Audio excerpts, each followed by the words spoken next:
언제나 필승! 네, 반갑습니다. 필승입니다. 자, 이번에 분석해드릴 기업은 CS 윈드입니다. 자, CS 윈드에 대해서 모르시는 분들은 별로 없을 거예요. 워낙에 글로벌의 압도적인 1등 기업이고 해상풍력 혹은 풍력 시장에서 없어서는 안 되는 글로벌 기업이기 때문에 그렇습니다. 다만 CS 윈드를 둘러싼 노이즈가 굉장히 심해지고 있는 것은 사실이에요. 저는 이런 노이즈 사이에서 기회들을 엿보고 있는 것입니다. 그 이유에 대해서 핵심만 딱딱 추려서 말씀을 드려볼게요.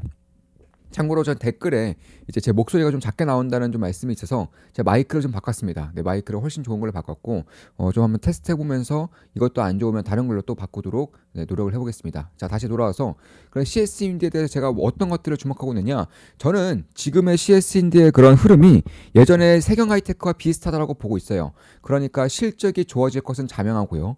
두 번째로 모멘텀이 생길 것도 자명합니다. 왜냐하면 자, 해상풍력이든 아니면 세경 하이테크를 좀 비교해보자면, 자, CS 윈드 앞으로 해상풍력 혹은 육상풍력에 대한 실적은 좋아질 수밖에 없어요. 이건 수주 산업입니다. 수주에 따라서 향후 2, 3년, 3년 뒤, 2년 뒤 정도의 실적을 알 수 있는 것인데, 현재 수주 상황을 보면 압도적인 성장이 발생할 수밖에 없는 구조로 현재 돌아가고 있어요. 이 이유에 대해서도 말씀드리겠습니다. 반대로 세경 하이테크 마찬가지로 폴더블 시장의 개화로 인해서 실적이 좋아질 수밖에 없는 구간이었습니다. 추가로 애플의 폴더블, 아이폰 폴더블에 대한 그런 노이즈가 상당히 심했었는데, 왜냐하면 애플 폴더블, 아이폰 폴더블은 중국 제품을, 중국 기업들을 쓸 것이라는 노이즈가 끼면서 세경 하이테크에 대한 주가가 상당히 안 좋았던 것은 사실이에요. 하지만 그때 제가 뭐라 말씀드렸었죠? 세경 하이테크는 워낙에 독보적인 기업이고 글로벌 독점에 가까운 기업이기 때문에 아이플 폴더블이든 아니면 삼성이든 중국이든 결국 세경 하이테크의 보호 필름을 쓸 수밖에 없다라고 말씀드렸었죠. 그 이후에 주가는 꽤나 상승을 하고 있는 것은 사실입니다. 그런 것들을 봤을 때에도 제가 좀 이런 말씀을 드렸었어요. 지금 보시면, 자, 아이폰 폴더블 출시 확정, 아무도 모르는 최대 수혜주, 곧 협력사 발표, 내년부터 실적 폭발, 세경 하이테크 이렇게 말씀드렸었고, 그 당시에 주가는 8,020원이었어요. 8,020원대에서 대략 한 3일 전쯤에 분석해드렸고, 3일 만에 9,110원이 됐죠. 10% 이상의 주가 상승을 보이고 있습니다. 이런 식으로 지금의 CS인드의 구간은 세경 하이테크의 노이즈에 휩싸였었던 것들, 다만 그럼에도 불구하고 실적이 좋아질 수 없는 부분들 혹은 모멘텀이 발생할 수 있는 부분들이 중첩되어 있었기 때문에 한 이 정도의 기회가 CS인드도 발생하고 있지 않나 이렇게 보고 있습니다. 실제로 좀 보시면 트럼프가 당선이 되면서 이제 신재생 에너지, 특히 풍력에 대한 노이즈가 상당히 심각해졌고요. 특히 금리에 대한 영향이라던가 혹은 원전 혹은 석탄 혹은 LNG 이런 쪽에 비해서 신재생 에너지가 밀리는 그림이 만들어지면서 사실 풍력 쪽에서는 가장 독보적인 위치를 점하고 있는 CS인데 주가도 약 40%가량 하락한 것은 사실이에요. 다만 그런 것들을 봤을 때 그럼 앞으로 실적이 거꾸라지느냐, 아니면 해상풍력, 육상풍력 시장이 점진적으로 붕괴되는 수준으로 가느냐 한다면 저는 아니라고 보고 있는 거예요. 앞으로도 미국에서의 육상풍력 수주는 기하급수적으로 증가할 것이고요. 특히 유럽의 해상풍력 수주가 이미 기하급수적으로 폭발하고 있습니다. 적어도 내년 혹은 내후년부터는 실적이 어마무시하게 좋아질 수밖에 없는 구조로 들어오고 있다고 보고 있는 거예요. 저는 이런 해상풍력에 대한 시장의 흐름 혹은 CS인데 흐름을 보면서 사실 조선업이 2020년, 2011년도에 수주를 괄목할 만큼 받아냈었음에도 불구하고 실적이 잘 찍히지 않으면서 2022년도에 주가가 고꾸라졌던 것들, 2023년도 하반기에 주가가 좋지 못했던 것들, 이런 것들이 지금의 해상풍력 시장에서 혹은 CS인데 주가에서 고스란히 나타나고 있다고 보고 있는 거예요. 따라서 조선업의 2022년, 2023년 하반기 정도의 주가가 CS인데 지금 정도의 주가가 되지 않을까 개인적으로 이렇게 보고 있습니다. 왜냐하면 실적이 어마무시하게 좋아질 것이고, 트럼프가 당선이 되면서 사실상 트럼프는 해상풍력 혹은 육상풍력에 대한 그런 완벽한 폐지, 철폐를 주장할 수 없다는 것들이 이제 좀 시장에 좀 밝혀지게 되면서 이쪽에 대한 노이즈 혹은 안개와 같았던 그런 불확실성이 꽤나 거치지 않을까 이렇게 보고 있는 것입니다. 실제로 트럼프가 1기 때도 마찬가지였어요. 1기 때도 신재생 에너지를 굉장히 비판했었죠. 그중에서 뭐 풍력 시장에 대한 것들도 상당히 크게 좀 비판했었었는데, 그 당시에 주가를 좀 보여드리면 지금과 비슷해요. 지금 보시면 트럼프가 당선이 되면서 주가는 약 30% 이상 40%의 하락을 했었고요. 그리고 나서부터 이렇게 대세 상승장을 그리면서 주가가 올라온 것인데, 저는 이와 비슷한 흐름들이 결국 내년부터 다시금 발생할 거라고 보고 있어요. 다만 이때는 기대감만으로 올랐다면은 내년부터 발생되는 흐름은 사실 실적에 대한 폭발적인 성장과 함께 오르는 것이기 때문에 펀더멘털 상황에서 그리고 안정적인 그런 흐름 면에서도 꽤나 다른 그런 행보를 볼 수 있다는 것이고, 이때는 버블까지 끼면서 주가가 한 10배가량 10배 이상 올랐다면은 내년부터는 실적에 기반한 상승이 발생할 수 있지 않을까 이렇게 보고 있습니다. 따라서 트럼프 당선 이슈로 인해서 주가가 40%가량 30% 이상 하락한 상태이기 때문에 지금 같은 시기에서는 어느 정도는 좀 투자자로서 관심을 가지고 지켜볼 필요가 있지 않나 이렇게 개인적으로는 보고 있습니다. 그럼 그 이유에 대해서 조금 더 자세하게 말씀드리면, 일단 미국의 풍력 설치량이 어마무시하게 증가하고 있어요. 실제로 만약에 트럼프가 되고 그리고 공화당이 레브스입에 되었기 때문에 유상풍력, 해상풍력에 대한 그런 철폐, 폐지를 완벽하게 진행한다고 하더라도 이미 계약을 맺은 것들, 이미 착공에 들어간 것들은 멈출 수가 없죠. 이런 것들만 하더라도 2027년까지는 실적이 상당히 잘 나올 수밖에 없는 구간에 들어섰어요. 왜냐하면 해상풍력, 유상풍력도 수주 산업이기 때문에 그렇습니다. 따라서 2017년 적어도 늦으면 2018년까지는 실적이 좋을 수밖에 없는 것이고, 특히 이 하부 구조물 아니면 대형화에 따라서 이런 풍력에 대한 타워에 대한 공급 부족 가능성이 상당히 높아지고 있습니다. 실제로 이런 터빈보다도 더 부족한 것들이 하부 구조물과 그리고 타워죠. 근데 CSND 같은 경우는 이 타워 그리고 하부 구조물까지도 생산할 수 있는 글로벌 거의 독점에 가까운 기업이고, 중국 기업들을 제외하고서는 압도적인 경쟁력을 가지고 있는 기업이기 때문에 사실 이 공급 부족 가능성이 올라오면 올라올수록 이쪽 핵심 부품에 대한 쇼티지 현상이 나타날 수밖에 없는 것이고, 그에 따라서 상당한 관심을 받을 수밖에 없는 기업 중에 하나가 바로 CS윈드다라고 보고 있는 것입니다.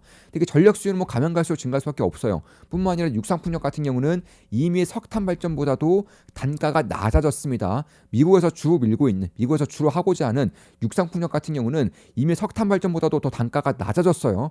그런 것들을 본다면 초기에 비용이 굉장히 많이 드는 것을 제외한다면 결국 시간이 지나면 지날수록 육상풍력에 대한 수요가 저는 미국에서도 발생할 수밖에 없다라는 것이고, 이게 원자력 발전이 굉장히 좀 다른 쪽으로 관심을 받고 있는 것은 맞지만, 저 같은 경우도 원자력 발전 관련해서 두 종목 투자하고 있죠. 한 종목은 올해 초부터 투자해서 현재 약 100% 가까이 수익을 내고 있습니다. 소형원전 관련 기업에 투자를 하면서 올해 초부터 투자해서 약 100% 가까운 수익을 내고 있고요. 다른 한 종목은 비교적 최근에 매수를 했어요. 비교적 최근에 매수했고, 이것도 원전에서 핵심적인 역할을 맡고 있는 기업이고, 현재는 약간의 손실을 내고 있습니다. 따라서 저는 원전도 굉장히 좋게 보고 있는데, 그와 다른 의미로 풍력이라던가 이런 쪽들도 바라봐야 한다고 보고 있는 거예요. 왜냐하면 원전 같은 경우는 아무리 빨라도 10년 정도의 리드 타임이 발생할 것이기 때문에 그 전에 빠르게 발전을 시키고 그 전력 에너지 생산할 수 있는 그런 모멘텀을 가지고 있는 에너지원이 각광받을 수밖에 없다. 그 중에서 이제 미국은 육상풍력, 그리고 유럽은 해상풍력을 위주로 시장이 발전하고 있는 것인데, 이런 것들이 저는 내년부터 더욱더 의미 있게 발전을 할 수밖에 없는 구조, 따라서 노이즈를 어느 정도는 차치할 수 있는 그런 구조를 만들어내고 있다라고 보고 있는 것이고, 따라서 미국은 육상풍력, 유럽은 해상풍력인데, 여기에 들어가는 타워 그리고 하부 구조물은 주로 뭐 해상풍력이 들어가긴 합니다. 하부 구조물은 결국에는 CS인드가 그리고 독과점적인 경쟁력을 가지고 있다는 점에서 저는 이미 올해부터 매출과 영업이익이 괄목할 정도로 성장하고 있어요. 시가총액은 약 1.7조인데 영업이익과 매출을 좀 보여드리면, 자, 시가총액은 약 1.5조 원, 그러니까 1조 7,500억 정도 됩니다. 근데 실적이 올해 기준으로 뭐 기하급수 올라오죠. 매출액이 거의 100% 가까이 쪘습니다. 당기순이익과 영업이익도 2,800억, 1,700억 정도이고, 내후년으로 갈수록 실적의 성장성이 여전히 유지되면서 수산업이기 때문에 2027년까지는 실적이 좋을 수밖에 없다라고 말씀드리고 있죠. 이에 따라서 지금 정도부터는 CS인들 관심을 가지고 지켜볼 필요가 있지 않나 개인적으로는 그렇게 보고 있는 것이고, 따라서 세경하이테크를 제가 분석해드리면서도 모멘텀이 확실하고 그리고 실적이 굉장히 좋음에도 불구하고 노이즈가 끼면서 주가에 대한 그런 기회가 발생할 수 있다라고 3일 전에 말씀드렸고, 3일 만에 10%가량 주가가 떴던 것처럼 CS는 마찬가지로 시간을 좀 녹인다면은 좋은 기회가 올 수 있지 않을까, 개인적으로는 그렇게 보고 있는 것입니다. 따라 트럼프가 당선이 되면서 그로 인해서 주가가 30% 이상 빠졌지만, 그와 반대 트럼프 같은 경우는 결국 육상풍력을 완벽하게 제재시킬 수 없는 그런 구조에 있다는 것을 이해하는 게 굉장히 중요하다. 그런 것들만 이해한다면 실적은 뭐 워낙에 좋을 것이기 때문에 그런 것이고, 이미 미국의 정치권에서도 IRA를 지켜라, 신재생 에너지를 지켜라라는 것들이 꽤나 많이 나오고 있어요. 실제로 공화당에서도 IRA를 지켜야 되고 AMPC를 지켜야 된다라는 그런 의견들이 상당히 강해지고 있는 것도 맞습니다. 그도 그럴 것이, 사실상 이 공화당 쪽에서 대부분의 신생에너지, 육상풍력에 대한 수혜를 입고 있기 때문에 그런 거예요. 공화당 쪽에서 실제로 지원을 해야 한다고 밝히고 있는 것이고, 왜 그러느냐? 자, 신재에너지, 육상풍력 쪽에서의 투자가 대부분이 공화당 지역에서 발생하고 있기 때문에 그런 거예요. 일자리는 70%, 투자금은 85%가 공화당 지역에서 이미 발생하고 있다는 것입니다. 이에 따라서 공화당의 레드 수입을 했고 공화당의 상원 하원 다 먹었고 트럼프가 대통령이 됐다고 해서 육상분야라든가 신재에너지에 대한 그런 폐지를 완벽하게 해낼 수가 없다라는 거예요. 이런 것들은 이미 정해져 있는 미래라고 보고 있는 것인데 아직까지는 시장에서는 이에 따른 노이즈가 발생하고 있고 트럼프가 아직은 이제 취임하지 않았기 때문에 취임 전이기 때문에 이쪽에 대한 극도의 노이즈가 발생하고 있지 않나 이렇게 개인적으로 보고 있습니다. 따라서 해상풍력이나 육상풍력에 대한 초기 투자금이 많이 든다는 것은 맞지만 다만 단가적인 면에서 석탄발전소 이하로 내려오고 있고 이미 친환경이라든가 혹은 탄소 중립을 멈출 수 없는 시대적인 흐름이 되고 있고 심지어 유럽에서는 해상풍력에 대한 기하급수적인 폭발적인 수요 증가가 발생하고 있기 때문에 2027년까지는 적어도 2017년까지는 수혜가 있을 수밖에 없다라는 것이고 특히 이제 증설을 굉장히 강하게 한 기업 중에 하나죠. CS인들 참고로 최근에 해상풍력, 유상풍력이 굉장히 죽을 쓰고 있었을 때도 예를 들어서 블라트를 인수를 한다던가 아니면은 공정 증설을 한다거나 이런 식으로 하면서 가장 안 좋을 때 가장 저렴한 가격으로 인수를 하고 공정 증설을 했기 때문에 향후 상황이 좋아질 때는 레버리지 효과를 가장 크게 볼 수 있는 기업이 바로 CS인이라는 것입니다. 그래서 이런 것들 봤을 때에도 저는 2025년부터 우리나라도 그렇고 미국 시장도 그렇고 유럽 시장도 그렇고 본격적으로 해상풍력과 유상풍력 개화할 것이라고 보고 있고요. 특히 한국 기업들이 그냥 잘하고 있죠. 이 터빈을 제외한다면 하부 구조물부터 타워라던가 혹은 베어링 이런 쪽에서 한국 기업들이 상당히 강점을 보이고 있기 때문에 그런 것들을 본다면 내년부터의 실적이 올라오는 것을 시장에 눈치를 챈다면 지금 정도부터는 기회가 발생할 수 있지 않나 개인적으로 그렇게 보고 있습니다. 자, 이것으로 방송 마치겠습니다. 지금까지 CS인에 대한 분석이었고 어떻게 해상풍력, 육상풍력에 대한 분석도 같이 해드렸습니다. 앞으로도 좋은 분석, 좋은 기업 분석으로 찾아뵙겠습니다. 한 달에 24,000원이면 제 매수 매도 내역을 실시간으로 보실 수가 있어요. CS인들 투자를 할 때에도 당연히 우리 멤버분들께 매수 매도 내역을 실시로 말씀드리면서 매수를 진행할 겁니다. 당연히 지켜보고 있는 기업 중에 하나고요.